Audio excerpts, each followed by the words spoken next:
Good evening, welcome to the planning board meeting for August 1st, 2017. We'll start with the pledge of allegiance.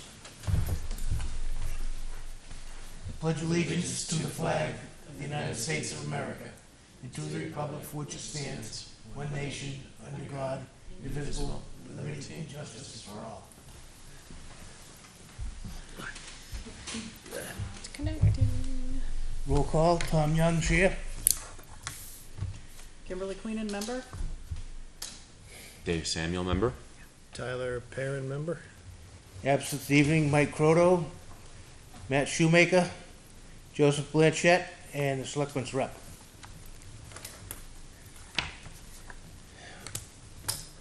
Any public input? None appearing? Jen, would you like to start? All right. What's our first thing up? Ooh, that does not look right on my screen. Let's see. All right, community design master plan chapter. Hard copies, if anyone needs a hard copy. Do you want a hard copy? Thanks. So I don't think the letters changed. Or if we did, it's minor. The charter, we made a few edits and refinements based on feedback from last meeting. To kind of highlights of what changed, the first paragraph under the purpose statement, we've clarified that it is the planning board that will ultimately hold a hearing, review, and adopt the master plan chapter when it's concluded. And we don't need to go to town meeting. So just kind of clarified that process in the purpose statement. Added the planning board to representation on the committee. That was an unintentional oversight. Let's see, at the bottom, clarified that the subcommittee meetings will be held within the normal planning board meeting. So that that was smoothed out. Otherwise, there were no other real changes. Mike, Is that date right, Jen? is which, September 21st? that could be calendar challenged. Let me double Yeah, check. meeting's 19th. Is it the 19th? Yep. I believe, right? Yeah. Yeah. Well, I have no idea where I got the 21st then. First is Thursday. Yeah, your Thank you. calendar got Tuesday and Thursday mixed up. So the question I have for you though, one, I didn't print a clean copy of this without the draft stamp on it. I don't know that you all have to sign it. We did include lines for you to sign it. So if you wanted to move forward for September 19th, tonight's your night to make it so and start sending out invites. However, you need to know you've got bodies before you hold that first meeting. So I'm almost thinking that maybe the first subcommittee meeting is in October, and you use that September 19th meeting to make sure you've got, we can kind of tonight take a few minutes to figure out who direct invite letters are getting sent out to, or how the call for members is going to be distributed. Get that rolling, see where we're at for members on the 19th in September, and then call the first meeting. If that makes sense. It'll be October 3rd, I believe. Unless we were gonna stick to keeping it with the work session, and then it'd be that second, the 17th. Yeah, well, Perhaps the first session is the 19th, and it's simply a review of the charter with the attendees. signing the charter. Yeah, maybe something make it official, and then do a Q&A session with people. And it's not to accomplish any work; it's to review the meaning and what the intent Okay. is. You may not have members for all of your spots. That's my only concern. Absolutely. So you may have to repeat that explanation. So, since the subcommittee is a subcommittee to this committee, are they subject to the same rules of quorum as we would be? So, you would have to repeat in the room. Really, it's a little bit more difficult. A little bit more challenging. Yes, they still are subject to 91A. In terms of quorum, if you're holding the subcommittee meeting within your meeting, as long as you've got a quorum here, Yeah, you're covered. I think you're, a quorum of you here, I think you're covered. And if Maybe not. and if we held a meeting that was an informational without everybody there, the people who weren't there could review the notes. That's true, they'd have the minutes. Exactly. So there'd be less confusion on that part. There might still be questions that would have to be answered, but Okay. All right, then let's brainstorm some people. I liked the list that you had. The list was great. We need to put names with them though, and we need to wrestle we? up these people. If they have 12, Otherwise, how are you gonna get them? if they have 12 people, is that right? 1, 2, 3, 4, 5, 6, 7, 8, 9, 10, 11, 12, yes. Sorry, I was just pulling up. Do you want me to list the historical society people that you would address the letter to, or do we wanna just submit them? Do you want it Yeah. public, or do you want me to just submit the names? Where was the list that you had of potential people or potential roles? I apologize. Just under organization on the first page of the charter, Got it. we got planning board, selectmen, conservation commission, zoning board, rec, historical, a real estate agent slash developer or applicant's representative. Why wouldn't we simply go to these groups and say we need people? Why would we necessarily designate people So here? some of them we can do that. So like the selectmen, conservation commission, zoning and rec, and maybe historical society, we could do just a single communication to them Yep. requesting a person. The other ones I don't know are as easy. So, all right, so for the historical society, is there a chair? No, Okay. it's a president and a vice president. Okay. All right, so for each of those, it'd be like a single letter to the chair. Asking for volunteer. Yeah. President. Is it gonna Okay. be the 19th or October 3rd? October 19th, or September 19th is what you're saying. Okay. So stick with it and, okay.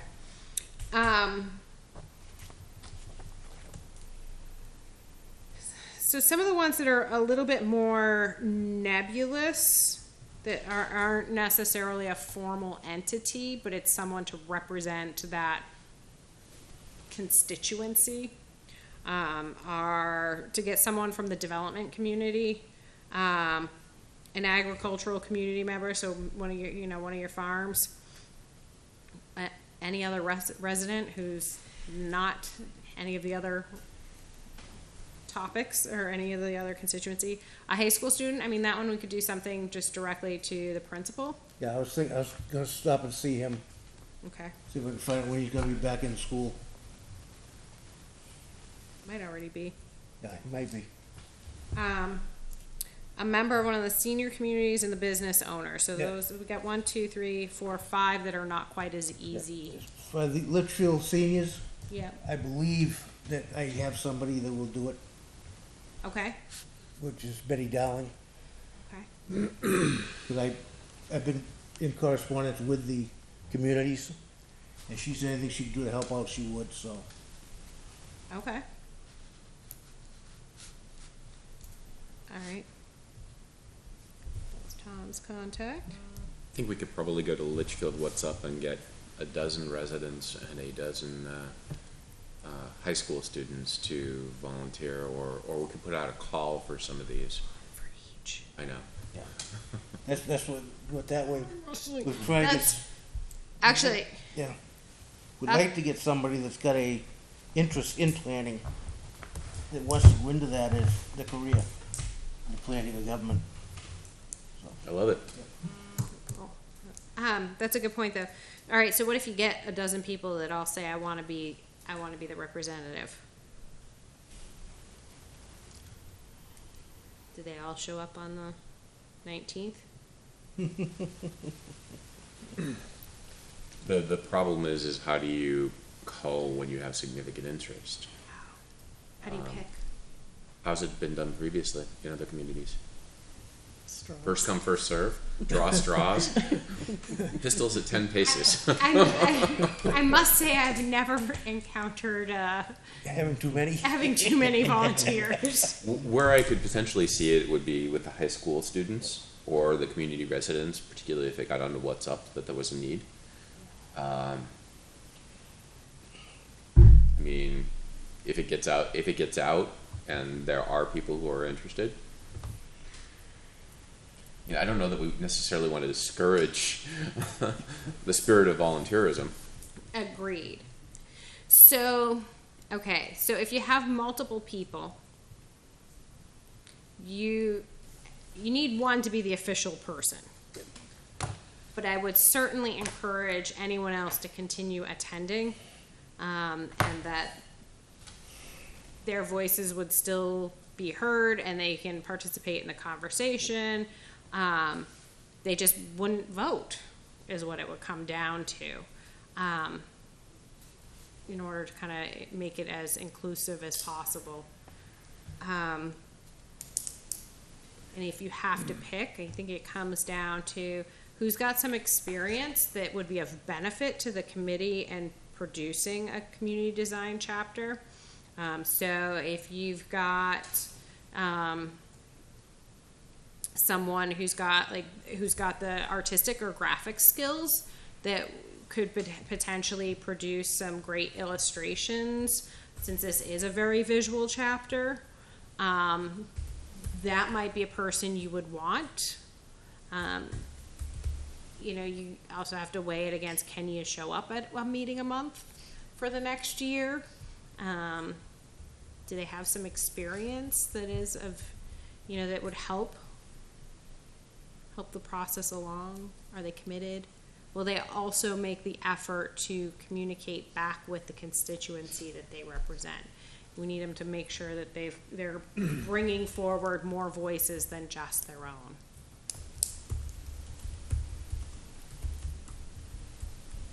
Those are some ways you could. So if You have to interview and pick have you guys got some thoughts about how we deal with this? multiple. If multiple people want to participate, unless we say, okay, Tyler, you're in charge of getting a real estate developer or a real estate person because you've got that background and you're going to get one. And then we just trust in you to get someone who's capable of bringing these things, which I think Jen articulated really nicely, experience or interest in producing a community design chapter, relevant experience, ability to make the meeting, effort to communicate to the constituency. I think all those are great things, but unless we say, eeny, meeny, miny, mo, each one of us is going to get one person to represent that, we may fall back into the same trap that you were pointing out the other week, which was, we end up with people that we know and we're close to, and therefore we apply a sort of inherent bias to bringing people on board to the subcommittee. So I misspoke when I said I've never experienced too many volunteers. One project, we had a surplus of volunteers. We actually, to keep groups manageable, at the onset, we tried to have the original steering committee and then create a second committee that was going to be focused on outreach, or community outreach and engagement. So on paper, we had two groups. We just became one really large group. And it, Was there a need to vote in that group? No. And I don't know that you necessarily will need them to vote either. You're looking for a group of people to advise you, the planning board, on what should go into this chapter. So If there's a strong difference of opinions, they present that strong difference of opinions to this group, and then they have to we sort it out. Yeah. Yeah, They have to justify it, and then we'll sort it out. But if you have a group, say the high school students, they get together and elect a spokesman for their own group. We don't pick one, they pick someone from their group. So how do we break up these roles, which I think are really good? The one that I didn't see here that we talked about, and maybe there was some conversation about it, was abutting communities. yes. I didn't see that here, and I didn't know if we eliminated that or we just didn't include it. I don't know that we intentionally eliminated it.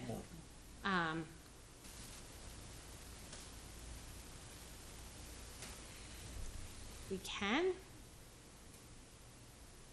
I don't know that you might get someone. Yeah. I think it's very unorthodox now. Very inclusive. And it's yeah, no, right. It's a very good idea. I'm like, wait a minute, we should all be doing this. Wait, it's regional planning. We might get somebody, but they might be out of the region. Because it may be from Londonderry Correct. or Manchester. Hudson, Hudson's in the region. Hudson, yeah, but they keep. I mean, we could float it out there. I mean, which neighboring community would you want to invite? All of them? The other option is you have you just arrange to do a conversation with your neighbors when you're ready. So I guess I would say I mean, I can understand if it's unless you're thinking in terms of regional impact, but right. this is really not about regional impact. It's about the design of what Litchfield is going to look like. Mm-hmm. So I guess I don't know why we would need Yeah. outsiders. I'm not saying it's not a good idea, but it's just why do we need? I mean, it's Litchfield's community design. I could see a value, for example, where let's throw some craziness out there. Litchfield planning board decides that 1970s chic is the look to go for the future, and Hudson decides that 1870s chic is the way to go for their look and feel, for their community design. Because they abut, that might not necessarily lead to easy transition between one city to the other. That being said, there might be implications to that which we want to consider. I feel like I'm talking too much tonight. I apologize. No. You make us the last meeting. What about the quarterly meeting that we go to, if he wants to present? The commission meeting? Yeah, I think we go to that quarterly with the 13 surrounding towns. Yes. Right? So maybe if we come up with some kind of a draft, if he wants to present it, then. We could. I would. Yeah. So. Or maybe the planning boards of abutting towns? It is, Yes. it's all the planning board. So what I would almost suggest is come up with a draft and then share it with the planning boards of the abutting towns and give them the opportunity to provide feedback and comment. This is what we're planning to do. Do you have any comments about it? Yeah. Before you present it to a hearing, before you consider adopting it, while it's still very drafty, kind of like if you had an application that came in with regional impact, you would share it with their planning boards to say, hi, this is what we're thinking of doing. We want to know how this gels with what you're doing in your community, and we'd love your feedback. Would there be any objection to inviting them to participate in the subcommittee? I mean, if we sent a letter to the planning boards Yeah. and said, You can. are you interested in sending a representative to our subcommittee Yeah. meetings? I really don't expect that there would be a lot of enthusiasm for it, but I know. Yeah. it's a way to get their ongoing Yep. input as opposed to a point in time. Yeah. I guess the only like logistical nitpicky thing would be if you, oops, If you end up with Manchester, Londonderry, and Hudson all saying, yes, we'd like to participate, do you then take a representative of each? I Or like Tom's approach with high schoolers. let them pick among, Let- see, the thing is, Pick though, a with voice. municipalities, I think that's a different case there. it's different, because they're each a unique and separate entity. So you would almost want to make sure you're I getting. think high schoolers would argue that they're unique and separate too. I have one. I'll argue against that one. But the thing with them, like Jen says, if we give them the plan before we present it, I think that would cover us. Because I think if you're gonna let one speak, you have to get all of them. Yeah. My only concern with that Input would be opportunity. at what point in time on the timeline do we do that? Do we do that when the subcommittee is still formulating and hasn't yet presented? If they've gotten to the point of presentation, is the horse out of the barn at that point? Where do you choose to get them to invest? I'd say we do it like 3/4 of the way through. So while the When we subcommittee have, is when still we have a real Yes. rough draft. okay. And then, if they have any comments, just hypothetical, we decide we want sewerage on Corning Road. And Londonderry says, yeah, beautiful, we're planning on running sewerage out there. Let's work on it together. That's where you'd have the interest in it. Super. As long as we think that we're being inclusive and timely. All right.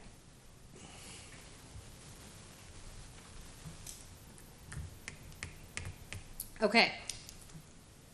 So we'll share it with neighbors about 3/4 of the way through. Okay.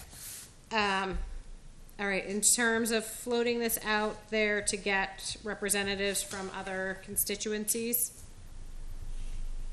How do we want to divvy up the? just throw it out there, see what hits the wall. So you had Strategic? suggested that there's only 5 that we really need to go after. Really, yeah, yes. The real estate developer community, the folks that are gonna end up before us with a site plan or subdivision application.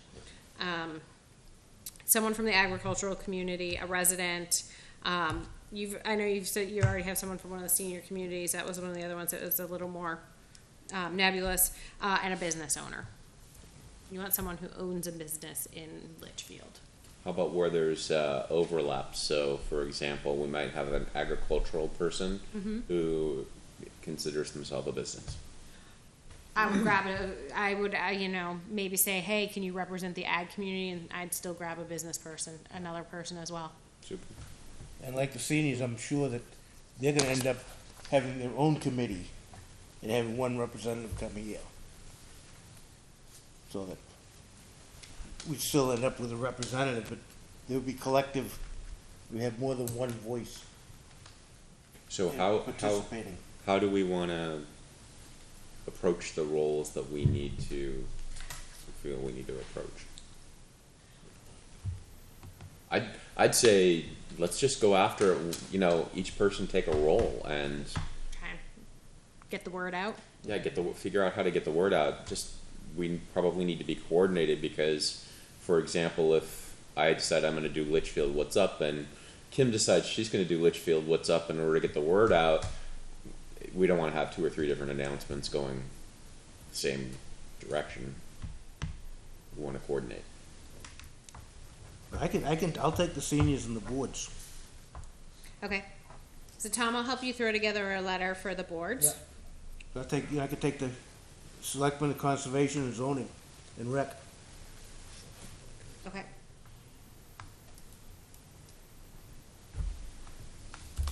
Tom. It's Tom. Kim, you do historical society? Yeah, I can take on another one if you want. Yep. I don't care if agricultural business owner, it doesn't matter. One drawback with agriculture, well, we may have just got by it. Being September, the harvest may be in. So they'll Yeah. be relaxing a little bit then. Yeah. Might be 'Cause last cutting time it we close in tried it, September. it was in the July and August, Right, and they were too busy, right out straight. yeah. Right, if we do most of this over the winter, Yep. might help, I'll take the agricultural community, if that's, okay? I have a question on the Litchfield resident. aren't we all? Yeah, we are Litchfield residents. Well, But what about people who have already been on past committees like this? one thing we had looked You at. don't care about that? and Okay. run it by again, is What's Up.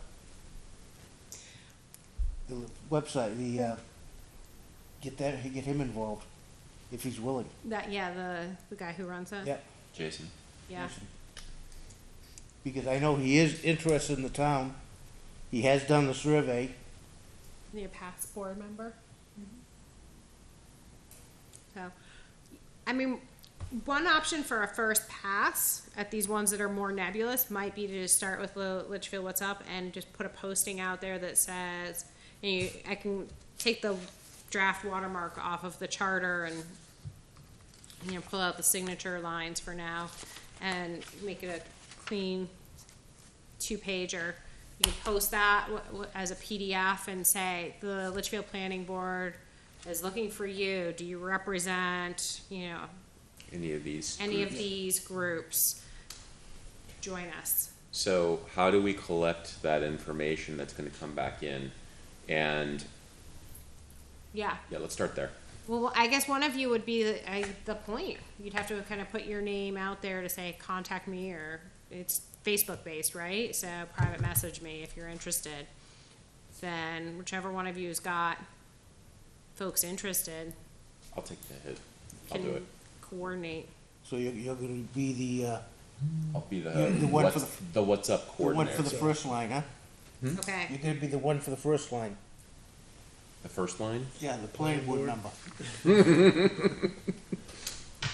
Okay. Thank you for volunteering. So, Jen, I'll likely coordinate with you on figuring out what we want out there, and then if it's Okay. okay with everyone else, I'll just send an email, and if anyone has any individual input, don't reply to all. Just reply to Dave. Yeah, and then after that, give it a week or two, or whatever is appropriate for a social media based plea. And then maybe communicate with others on the board, and we can still kind of each pick a constituency, and then folks can, after the Litchfield What's Up, kind of push for volunteers, then we can, as needed, each take one of the constituencies and reach out and try and find Okay. someone to do it. So do we want to eliminate some of these from consideration? Like Tom, you're obviously tuned in on the senior one. You seem very interested in that. Kim, you seem very interested in the historical society. Do we want to remove those from consideration on the outbound announcement? So Yeah. Yeah, and the boards, right. And the high school student, Tom, you were thinking of reaching out directly to the principal? Yeah. So maybe we take that one off too, I mean, he knows the students more, most definitely. and even if, like I say, if there's a big interest in it, they can have their own Yeah. miniature committee and just have one representative here. And I imagine that we're going to get some interest from high schoolers from the What's Up, even if we don't Right, specifically ask for it. That's true. and if we do, we just run it by the school. Yep. One of these links had some past work you did in Litchfield, and you went to different groups. Strawberry Festival, yeah, whatever you Yeah, did. the attachment. Do you know which one it was here? I don't know if there's another way that you communicated in the past. Well, that would yeah, hit the attachment Oh, at at the the bottom? end of the, work. Okay. and that takes you to a summary. Looks like you did, there was work done in the past. Yeah. Way at the end of this, okay. Yes. I'm just saying you reached out different ways before, because not everybody has a Facebook, Right. That's true. So I do Okay, have so a here, list of do you see businesses. it there at the end? Did you go that down to the end of spoke the to us. document we were looking at, the draft? I'm on Okay, something entirely it looks different. like you'd had a community survey, Strawberry Yes. Festival, land mapping workshop. I do have a list of business owners, and I thought this might have been another farms. medium you were doing communication with. That's all. So, yeah, so we did, throughout that process that you're referring to, I had 2 staff members who were not involved in the day-to-day of the project that we were working on, go out and interview, some of the different farm owners in town, as well as some of the different business owners in town, to get their, unbiased opinion of how they felt things worked here in Litchfield. And by sending staff out that weren't directly involved in the project, or they would never see when they came in for the planning board, they were free to speak their mind. And staff then typed up those notes and kind of stripped out any reference as to who said what, and just gave a laundry list of here are things people said. I do know who the businesses are and the farms are, so we could still keep that separate from any of who said what, and reach out to the individuals. That would be great. If we need to, yeah, if we don't get a hit. Okay, so I do have, so we can kind of count that as a list of folks who are in the past interested in the planning process. So, okay. It's 2013, is that still relevant for everybody here? It's not like 20 years ago, but you're still okay with that data? It's a starting point at least. Mm-hmm. Yeah, it's a reference. Okay, so Dave, you were gonna follow up with ag specifically. So if you need the list, I'll get you the list of the different farm owners that spoke with us. Who was gonna go for reach out to businesses? Kim? Can that be incorporated as part of the ask for what's up? Yes, I was no, thinking- those should definitely be in the what's up first, but this is for the Follow-up. follow-up. Oh, okay. If we don't get bites from Got it. Litchfield, what's up? I can focus on the real estate part of it. Okay. Okay, so Tyler, Do you by chance know Cheryl Lang? No. She works for Ronnie. Kim. She maybe went to Cheryl talk to Lang. All right, a Litchfield Litchfield resident. resident. I don't know any of those. I think that one should just be a posting on the board. Do we get people who read it? The other thing Isn't that how we got some of you? no, Yeah, Oh, you mean out there? that poster right out there. About the bulletin board out in the hallway. Talking about the I was one like, police really? station. Do people read that? That's how you got me. That's Kim and I. the other avenue we do have too is a letter to the editor. With Yeah. my wife. For, Sure. Litchfield, She saw it yeah, on the thing. Telegraph. Okay.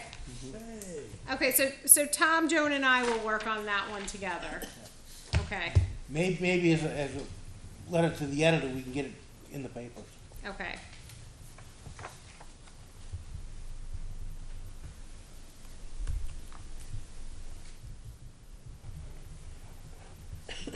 So maybe we do a letter to the editor simultaneously with the Litchfield What's Up, and do a general plea for both? Super. Okay.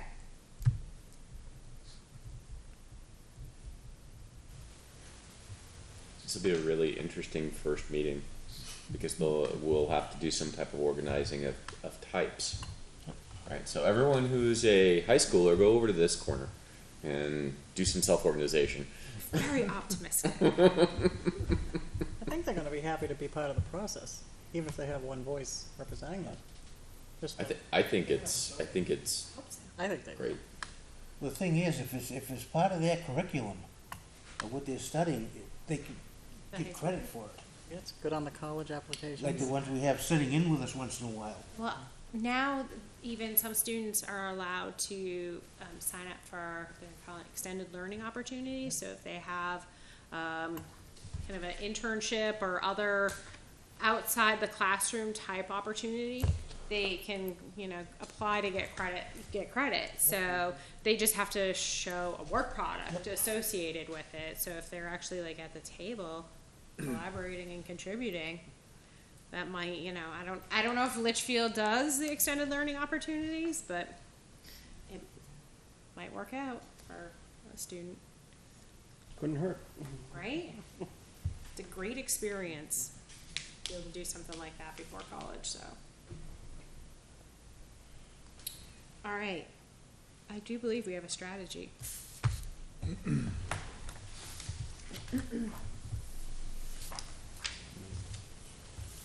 So it looks to me like all of your bullet points under the discussion for 8-1 planning board meeting have been met.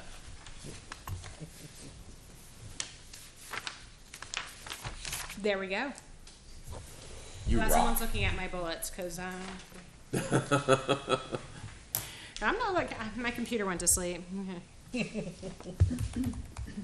funny, so did our audience. But May I ask one more question? September 19th is our next meeting, right? Mm-hmm. And if we're trying to attract people to this process, are we going to say they're gonna meet every planning board meeting or once a month? Once a month. once a month. Once a The month second- for the about third- a The year? second meeting For about once a 1 year. month, Yeah, the third. starting the 19th. Yep, It's the So third once a month, Tuesday of not every twice. month. Okay. Yes. excuse me.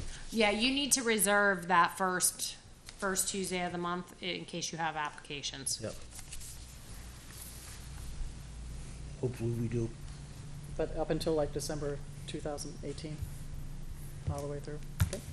Just so if I'm trying to talk. That should be enough time to Okay. get Just so through if they it. want to decide to make the commitment or not. Right. Yeah, I mean, it's only fair to give them a fair warning of what they're being trapped for. Shall we set a goal or a timeline around when we want to have the letter to the editor and the request out to Litchfield What's Up Next week? Yeah. next Tuesday? Sure. No, when's the deadline for Hudson Litchfield, Joe? Oh, that's Tuesdays. Tuesday. there we go. Next Tuesday. Next Tuesday morning. Super. All right.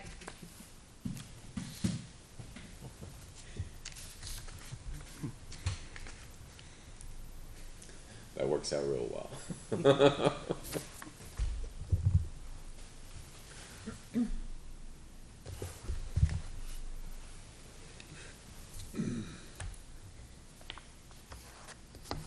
All right.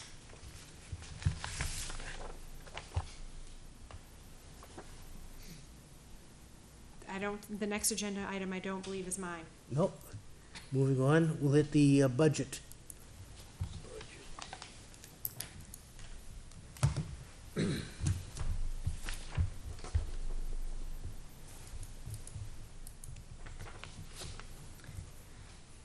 Do you think we should put in for a Chromebook of our own, since we're sharing the one with the selectmen? Troy said they're about $275. I can look, we can try it. See what happens.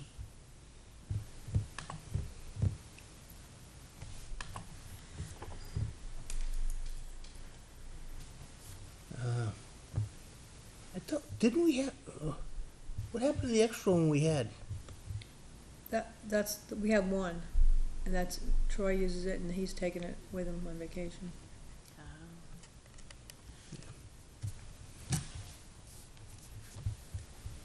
Yeah, 'cause they're not that much anymore.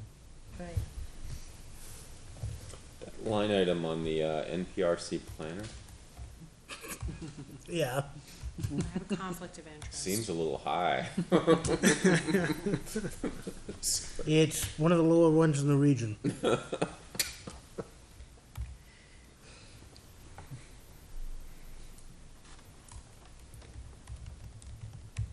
And your chairman voted on it.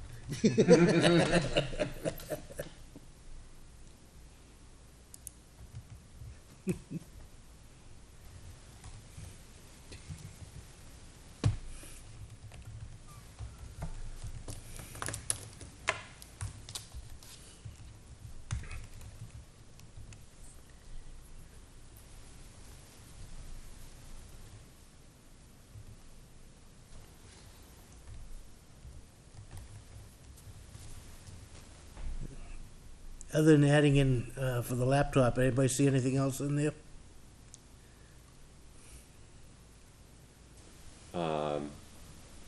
Just the approved budgets on the health and dental. There is none. They've been eliminated. That's why there's all zeros. Yeah, I was just curious. Yep.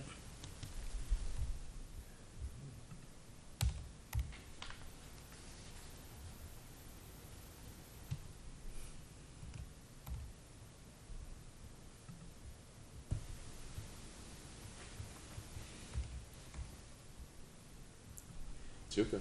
Because I want to keep the seminars up at the 500, because more people have been interested in going. And the books should be, the law books should be out when, Jen? Spring, when they come out in the spring? Yeah. Next month? Aren't they? No, I thought they come out in the spring. Don't they come out in the spring? I remember now. I couldn't remember. Been a while. Let's see, well, it's all tied to legislative session. So Yeah. the legislative session just ended. So then it goes to the publishers, they work on stuff. We take orders while the publisher's still working on everything and the updates. I wanna say we take orders like towards December, November, December, and then have them, towards the spring, Yeah. after New Year's. They've been all out of our office now for several months though, Yeah. so it might be more like February-ish that they're all in.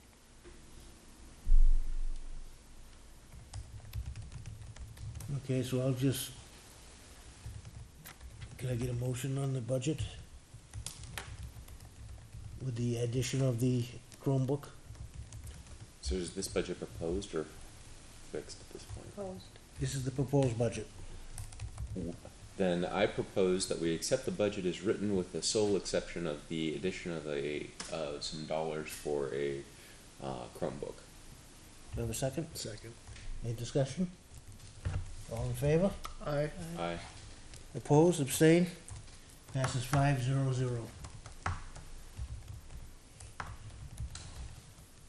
And I'll talk to Troy tomorrow, John. He's on vacation this week. Oh, that's why it's been quiet. I'll talk to Monday, I'll talk to him. Well, you can go talk to him, there just won't be. Short conversation. You'll be by yourself. Okay, Jen, site plan and zoning update. All right. So last year when we sent stuff to town council for review, she replied and signed off and then said, but I have some suggestions on existing language that we can save for next year.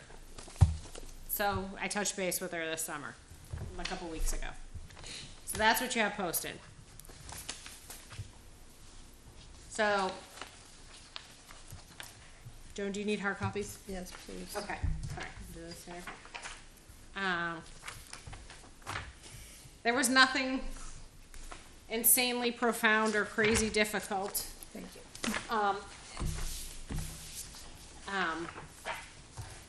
So it was other sections of the pieces that we sent her last year that were not things that we were editing last year.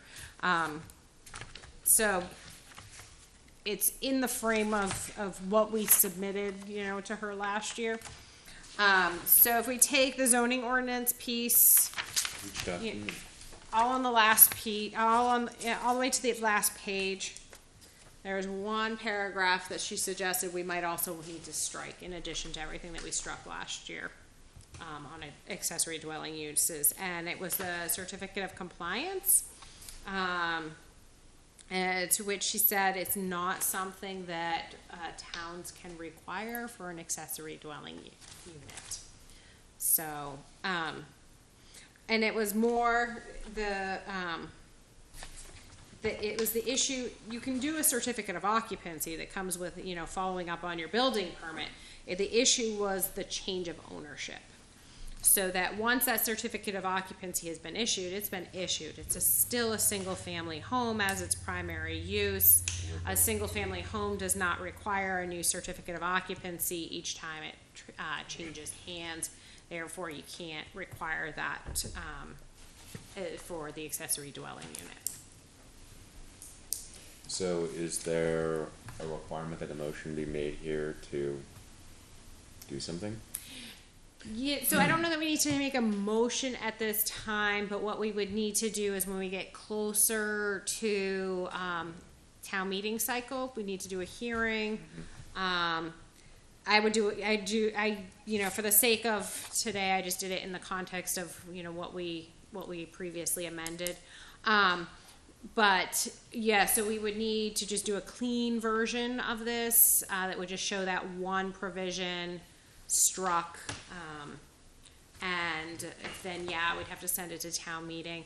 If it's something, if it's just simply, everyone here, saying, yep, we need to strike that. Probably what I would do is, as we get closer, we would put it on a regular planning board agenda again, with that cleaned up version, and you would look at it at that time and say, yes, send this to hearing, and then you'd make a motion. So can I ask just a little bit more detailed question?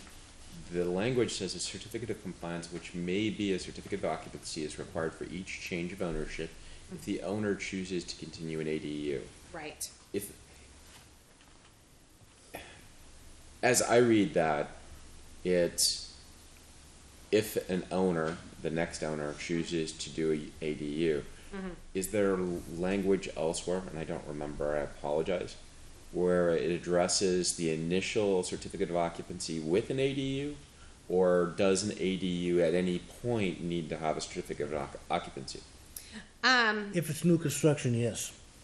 Or even renovation, it would need a building permit. So Kevin would be inspecting it. Okay. Does the ADU need a separate certificate of occupancy as part of that work? If there's a building permit, I believe there's a certificate of occupancy issued to verify. But it's the entire building, right? The entire building is the single Including family. the ADU. Huh? It's not a separate entity at that point. It's one package. It's one envelope. One certificate of occupancy For the which bill covers the with- ADU yep. and the primary Right. residence. Yep. Okay, that's what I was trying to clarify. Thank you. Yep. Yeah, does Kevin do a certificate of occupancy if it's a renovation? No. No, Not I wouldn't usually, say no. it's just a building permit, but Just he goes just out if and you inspects. if there's new construction on it, Right. Right, so if it's renovation, and even that, he- even if that's construction, I don't think it would be.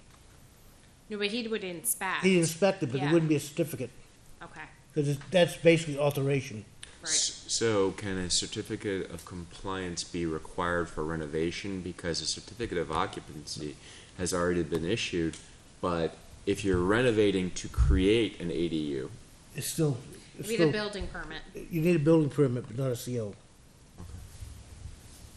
CO is for the main body of the house at principal construction. It says it's safe for people to move in. yeah, I get it. I was trying to think of what the order of, That would be like if you put a three-season porch in your house after you'd moved in. Mhm. You need a building permit and inspection, but you don't need a CO. Yeah. yeah, I'm just thinking if you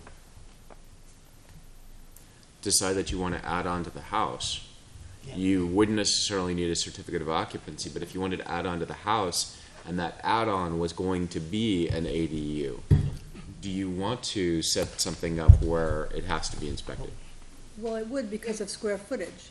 ADU is in certain parameters for square footage, so he Right. checks on that, on the plans. As part of the building permit Right. inspection process.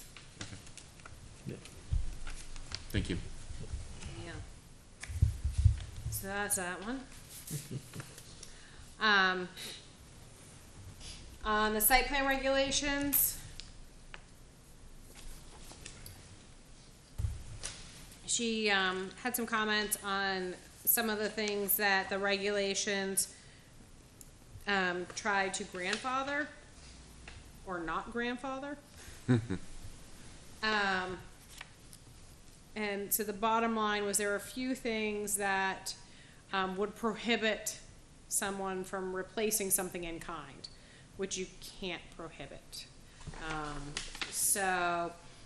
For example, on the first page, Where it says, when a regulation grandfathers a luminaire, it means pre-existing outdoor lighting is exempt from regulation until such time as the fixture and/or luminaire requires replacement as part of an ongoing operation and maintenance. If it's already there and it's already been approved, you can replace it in kind. And you can't require someone, or you can't impose a new standard on someone after the fact. So that would be the first instance. There's a similar instance of this at the bottom of page 2, or towards the bottom of page 2. So the and replacement would be struck, so it would just say as well as new outdoor lighting.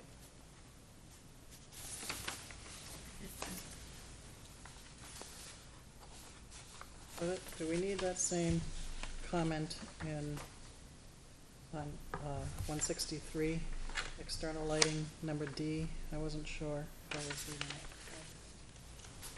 On page 3? On page 3, the first D, you see there? I didn't know if I Yes. missed a not and a double Yes. negative or. Got Oh, you're confused right, there. good catch. So I wasn't sure about the last sentence. Nope, you're right. Okay. So that would need to be consistent. Which one was that? 163.2D, towards the top of page 3, and that language is very similar to the other one. It's very similar to 115.2.65.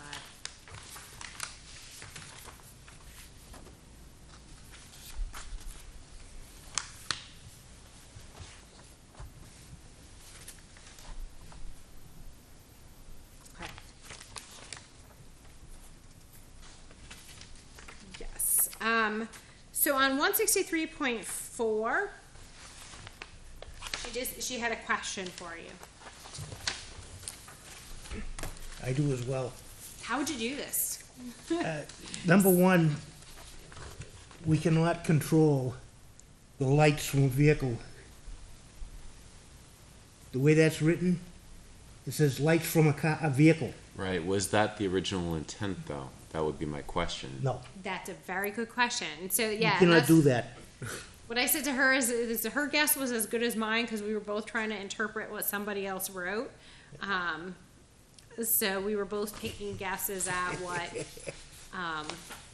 what might be intended or attempted. Yeah, as I read that, what I thought to myself was kind of what you said, Tom. We can't control, but that probably wasn't the original intent. Probably the original intent was to avoid glare to cars that are passing by and that sort of thing. Yes. What about so if you've got a larger site plan and you actually have like parking or cars on your site, would it be the impact of cars on your site and their headlights No, on those- the neighbors or streets? Those three words are in the wrong place. Okay. The article is referring to your lights, like a sign light, blinding a driver driving down the street. Mm-hmm. Lighting and lights shall be shielded or buffered to prevent off-site glare, sky glow, and light trespass. From vehicle traffic. But I think it's No, saying from things on I think the your word site. "from" is even wrong there, though. Yeah. I Well, think what it is you cannot have lights that are going to interrupt a driver in a vehicle. Right, but if you use the word "from," you're saying it's from the vehicle. If you use the word "of" or "to" or something like that, then you're saying you don't want to interfere Right. with those vehicles. Mm-hmm. I'm sorry, we No. both interrupted you. That's okay. I think the provision, because the piece is, I think the key to trying to understand it is the word trespass. So when you were talking about trespass, usually in regards to light, We're talking about the impact of a site, of an individual site on its surroundings. So, in this context, I think it's talking about either your lamp poles or other light fixtures and vehicles with their headlights on your site. You know, like, to use an example, if you create a parking lot and there's a house next door and you put all your parking facing the living room windows of the house next door, that means every time somebody gets in their car and turns on their car, the lights are shining in the house. This is an extreme example. I think that would be an example of light trespass from vehicular traffic. Again, I'm just throwing things out there trying to decipher and see if it's... at a minimum, we definitely need to clarify this. When I was initially talking with her, I said, well, maybe this is trying to figure out, like, if you've got a T intersection and your site is at the end of the T, do you need to create some landscaping so that the cars that are, you know, approaching at the T, their headlights aren't shining into... See, this is what I was thinking the about. building. So your from is perfectly legitimate now in this context, but what you were thinking is exactly what I was thinking. Right. You don't want to interfere with people driving cars. Well, I don't want the cars driving interfering with the new site. So you do a subdivision or a multifamily development, and you've got some nice condominiums that you've just approved in your site plan, and the front windows of all of those, or all the bedrooms, face this T intersection, and everyone's got headlights from the T intersection shining in their bedroom windows. And that would be that's something that you as a planning board have the ability to affect as good design in your community. So I was thinking it was from cars outside the site. Now rereading this, I think it's from cars on the site. I don't know. I actually think that we have a responsibility to deal with both. Yeah. Well, I know the original article is not just from here. Yeah. I've had it in Salem and other towns. Yeah. Is to prevent your lighting, site lighting, Yes. from interfering with a driver in a vehicle going down Okay. the road. That's That's a major safety. See, as an factor right electrician, there. I hit that a lot of times. Yes. We have to put shields on lights. Yes. So let me ask the question. Accepted. Do we also have a responsibility here to deal with the other? The only place I know of Concern. that being done is downtown London. It's illegal to drive with your headlights on at night in downtown London. I have no idea. Seriously.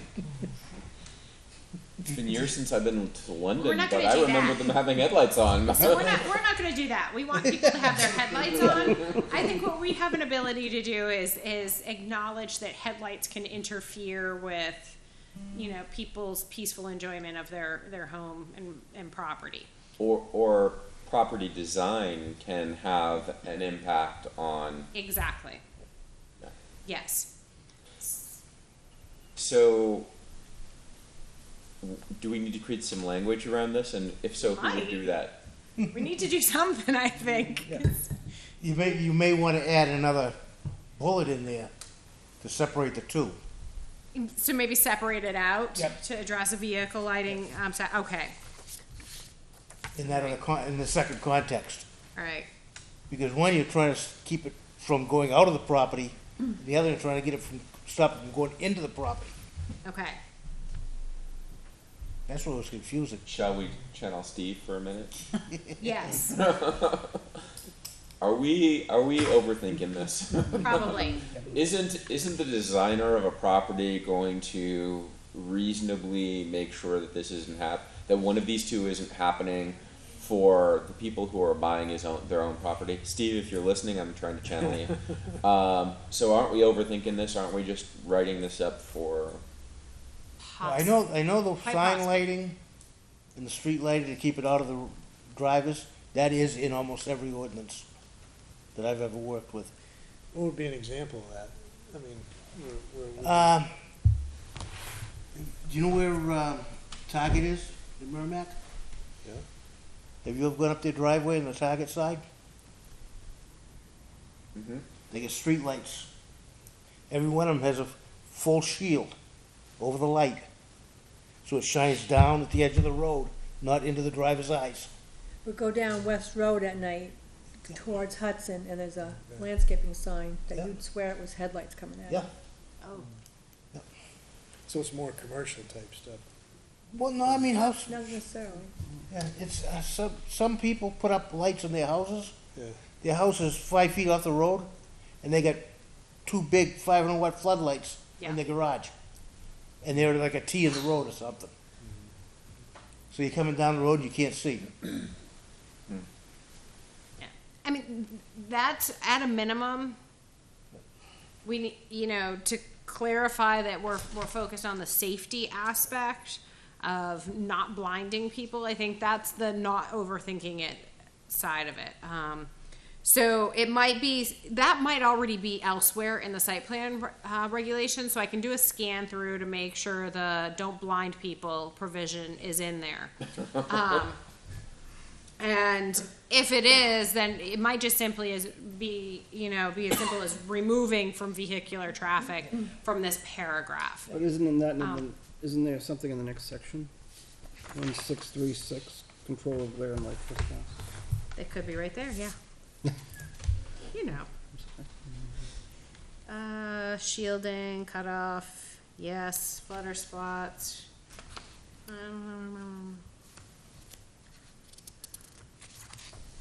The lighting, shielding, cutoff. And then there's a bunch of good examples.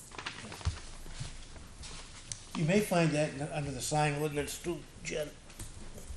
Because that's the biggest culprit, the sign ordinance. Yeah, we wanna make sure it's, applies to everything, not just signs. That's why you can't downlight a sign anymore.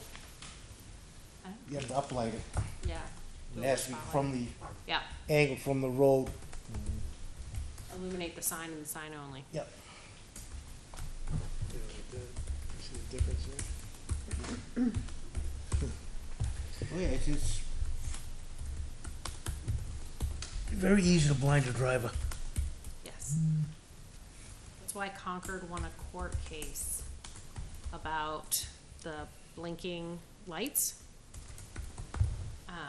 That are the flashing signs. Supreme Court case they won. Because the flashing lights on a big sign, it's a distraction for drivers. You know, do one of those and then you get in an accident. Yes, Manchester They must have done something because has a, coming off 213, I mean, Oh. 293, yes, right at South Willow. yeah, Blinding.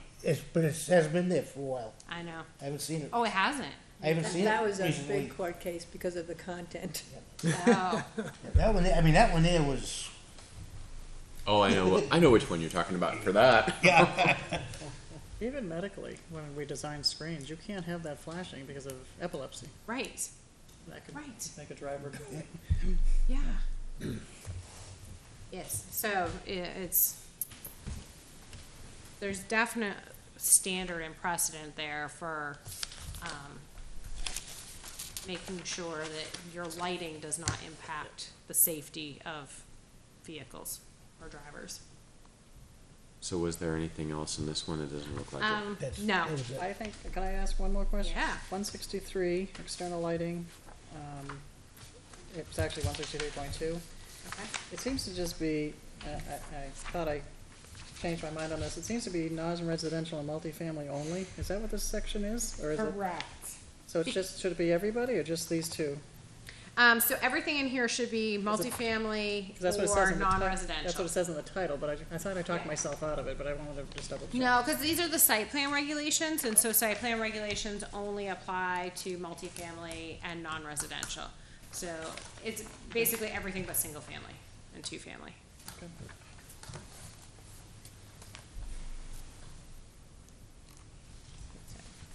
Okay, so the next step for both of these is just to put the drafts together.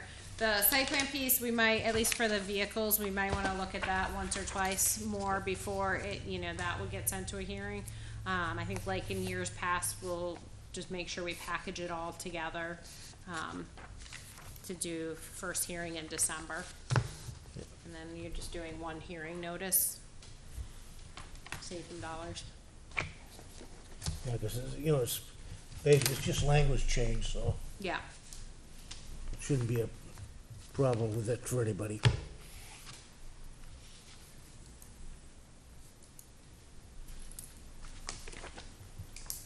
Okay.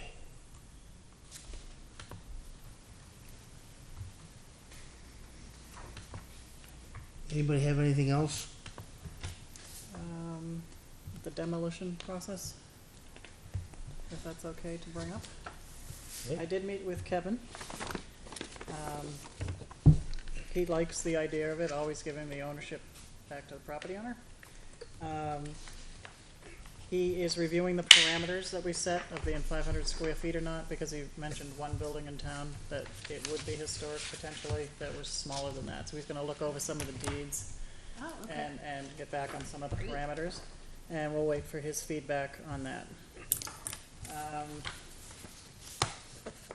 I probably would like to meet with you, if that's okay, and with Tom, approval, to maybe get this going, because he asked the most important question that I've glossed over, is when we get to the Heritage Commission saying historically significant, the voters are gonna want to know what that means.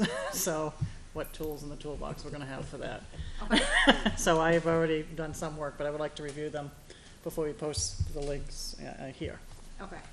So, he has it, and he agrees that when he's done and we make any modifications, we'll run it by Troy Brown to also take a look at it as well. So is it something okay for me to spend some time working with Kim to develop for the planning board? Okay. All right. I also mentioned that you might have, because some of that stuff came from your office. Maybe. You may have, Oh. NIPC, This survey that came out back in Oh, 1998. goodness gracious. that you may have The some re- more involved in it. The reason this is coming up is, this was before the electronic, the state was more electronic, so they did they filled it out. Yes. We're taking a lot of this information and getting it on your application. Oh, So we also had to meet with Kevin on that to get the map numbers and latitude, longitude, longitude. okay. So, it's a manual exercise for me to type it, which is okay, but, Okay. I'm just saying that process is also starting for some of the buildings in town. Okay. So if you had it, it would be nice if it wasn't just a PDF, because if not, I'm gonna have to manually type, which is fine. It's from 1980. It is I think we have floppies still there. Thanks all this time.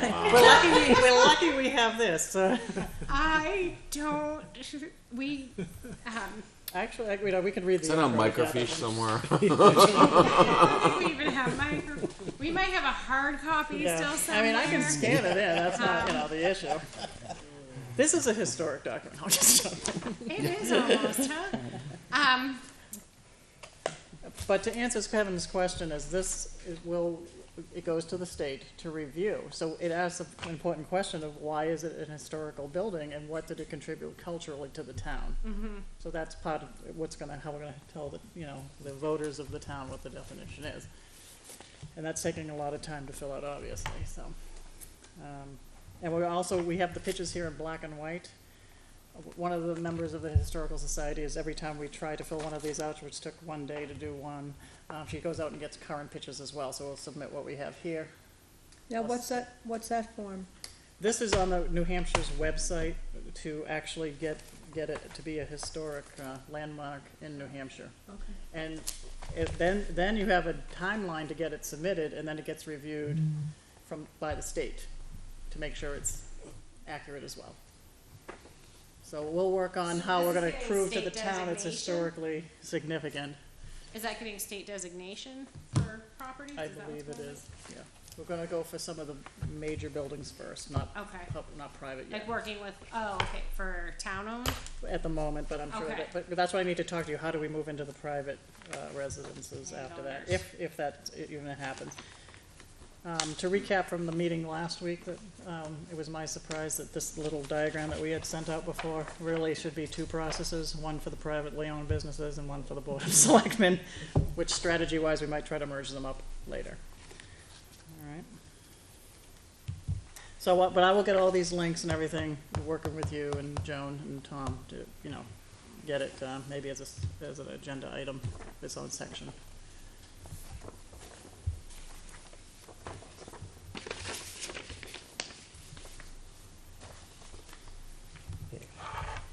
Minutes for June 20th.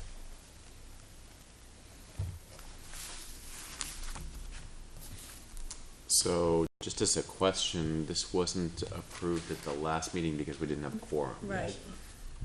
I reviewed them. I don't see any changes that I'd recommend. So I'll make a motion that we accept the meeting minutes from June 20th as written. We have a second? Second. Any questions? It's gonna be interesting. All in favor, say aye. Aye. Aye. Go. You were at that meeting, right? I was at that meeting. Okay, yep. So Mike, were you there? I was. Okay, so 1, 2. Says it was. Says I was there. Members present. Wait, are you surprised by that? I'm getting confused with the last meeting. Yes. No, I wasn't here for the last one. 401. Wow. It's in writing. I'm looking right at it too. Yeah, I know. Now, do they need to approve the notes? That were just notes and not minutes? No. Okay. I don't believe so. However, they should glance at them. Because there wasn't a quorum.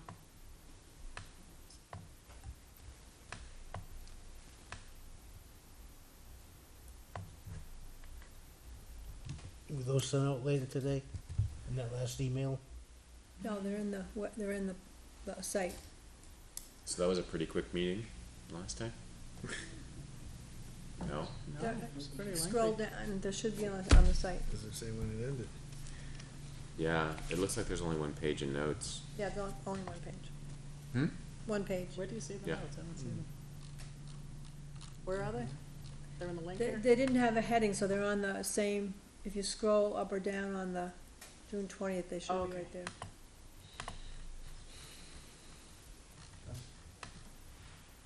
Okay. So this doesn't have to be approved because there was no quorum Yeah, it and wasn't therefore a wasn't a meeting. meeting. Right, it was not a meeting.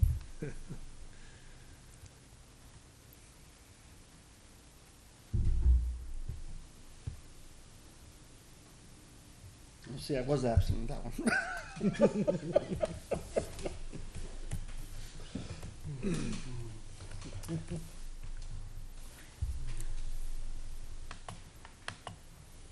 So if I'm reading the agenda correctly, then, oh, wait, no. Any other business? Yep. I didn't wanna jump the shark. Is there any other business to come before us this evening? Joan? No? Jen? No. Okay, any committee reports?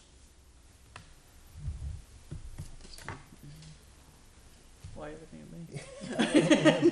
Looking big. Was I supposed to do one? Then I would entertain a motion to adjourn. And make a motion to adjourn. Do I have a second? Second? All in favor? Aye. Passes 5-0-0. Good evening, we'll see you on the 19th of September.